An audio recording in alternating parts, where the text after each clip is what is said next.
Momzi maswera sei? Ndaswera zvangu Katsukunya. Maswera sei? Haiwawo, munanyanya kumureretsera. Ndosaka achizoita zvanoita izvozvo. Wakatsukunya utodini? Mudhara. Hamsi makudhipise rapa. Ini ndini Katsukunya the first kana mazoraga. Handizvide bezvozvo kuti unongo chinditaurira chisataniki mumba mangu munomu. Ndo mashure api yomune muchida kundiitira iwayo, he? Hakuna mudhara. Tabura ikasinia. Iwe, ndati hakuna kuntaura zvechisataniki bamunomu, wazwa? Taura mushe apa. Aiwa baba Oshomole. Siyai mwana wangu uyu ataure zvaanoda. Munoda kusungirira mwana stereki imimi. Mwana wangu anototadza kana kufura-fura skana. Chachi manje ichi baba Oshomole. Vana havasiwe kusungirira sezvamaitwa mimi pamakakura. Handiti unongo chimudaisa uchimureretsera. Ipo achazokuvhurira ziguruka. Ndoipo uchazonoti uribe kungwaraba. Mwana ngataure zvinomusoro chete. Kwete kuswera achirasa statement zvaanoita izvi. Dedi, ini makandoonaka munofana kutondirespekta pamba panapa. Remember zita rangu randoshandise ndo zita rashandiswa nasekuru Katsukunya. Handiti vanzi Oshomole here. Saka makanotarisa inini, makanoona mudhara wenyu. Kana dhaunda rinotozviziye zvo ndini chibaba mhuri medu munomu. Hede!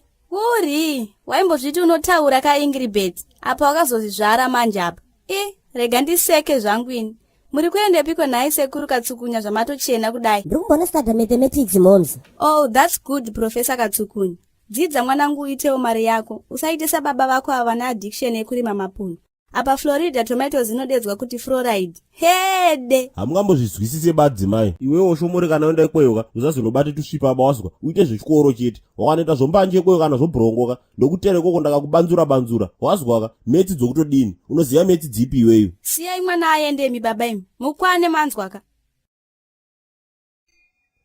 Dakukuita danger zone queen, nini ndiri king, ndati sunshine ndipe beat, nibode tembera wangu dali, ndizvo zvazviri, nasi nditikata dhiri, parudo rovaviri, atidikwana mumwe wechitatu, zvananga ndisingazive murudo wakandiratidza, ndosaka singade kuti ugare uri very far. Naimi baba imi, ndo maimbiro rudziya muri kuita iwayo. Kana iye Freeman wacho akakunzwai munoti anofara nazvo here. Ndo zvamunongoswerera pamba panapa kuridza mabobobobo hamunyare here. Aye, ini ndoimba bakani. Handiziwe bawo. Mukona 8kg bonzi uye, ipo akatanga kuimba paika, aitowe kutira akanyora tuma freestyle twache, utoti ana mukoma, ndake ndakorekodha, totomuti akakariko akakarekode. Kana kasingaiteba totomuti hayo akaiteba, siya. Ndo zvamunonetsera izvozvo. Maimboti heye ndaitamba na silent killer tichikura, asi takazosangana naye murodhi apa akatoita seasingakuzivei. Aye, hondoko ndaitamba nacho chieba kani. Kundoti apa chakita zvomutoriro ndosaka takusawirirana ba. Handifungi kuti kana amai wachene chichiri kwaziya ba ipo pai. Tazvinzwa baba Oshomole. Chindisirai kuStar FM kwete kuswera muchitiridzirana Freeman. KuStar FM kokutodini? Handiti kune interview yamaidhenzere naided. Iyo ndo chicho kutaura pambo pangu panapa. Ukunondibatidze radio yangu manje yandakatenga nomari yangu yandakarema mapuno. Roded no fluoride inoderera ngoro munhimbo. Ndochuna manje kenda kuStar FM. Ndonzwa amai wadhenzero wachitaura. Amai wadhenzero anonyoporesa. Amai Oshomole, haikona nditira pukita apa panapa wazwa? Usade kutaura zvisina basa apa sha. Munhu wese anotomirira kunzwa interview iyoyo. Chuna tinzwe. Unazwa kuti chipa namai wadhenzero mai Oshomole. Chicho unodzidzepo waripo pai. Wakakwana here iwewe. Njere dzako dzidzino mapomo here. Naiwe, ko unongovashora sei maidhenzero iyo usingavazivi? Handiti kutouya kwavari kuita kuredhiyo ndopa vachaexplaina everything chiri kuitika here. Maybe papa vari kutopomerwa. Kana kuti ivo baba Denzel vacho ndivo vaive vatanga, then wotsiviwa woda kurwadziwa zvisina kana basa. Tetekera ndikunyepe. Ame waDenzel anonyoporesa. Saka paribe kana chibodzi chotonodzidza kwawariba. Kana wakazi murume wakahura zvinobva zvanzi passport yokuti iwo hureba. Saka unotaurira zvokupenga baba panapa ame Oshomole. Saka iwewe wakahura unenge uchida kuti inini ndiite sei naye? Wakandibata ndakuhurira zviri kwauri. Kana uchida ndiregerera wandiregerera. Kana uchandida baka mune opeka tunyangara twakaenda kumusha kwenyu. Kana wandiregerera wandiregerera kamunai. Kana shemu. Handina kwandinomboenda ini shamwari. Varume manga makajaira kakuhurira vakadzi vachinyarara. Zvakuitirwa mimi maakurwadziwa manje. Ndisire redhiyo sha. Nyanga wakatodini. Ndikudoisaba kuredhiyo wazwa. Bera tigare musina chukurira bamunomu. Uda kuzwa mataktiki okunyoporesa manje.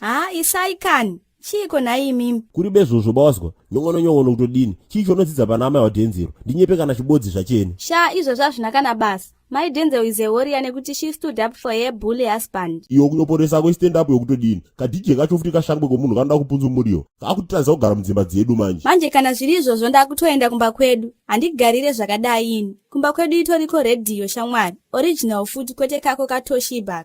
Rega ndirongedze hembe dzangu ndiende. Aiwa baka muna yadzimai yapota ngeno kamunai. Gare pasi taureso vanhu vakuru. Izvo zvinoita hapana apa. Ndozvawakajaira izvozvo kundishungurudza panapa. Ndozvaunongoita. Mafriends angu ese andakakura nawo ane mahips. Ndototadza kuita mahips asikana nekushushwa. I'm tired of this. Wadzimai, chisenyu redhiyo muzwa amai waDenzel. asi mine muri right wena amai vanenge vanoziva zvavanoita manje.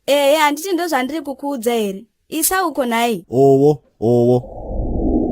Yesa maelders mabva maita sei pedu pai.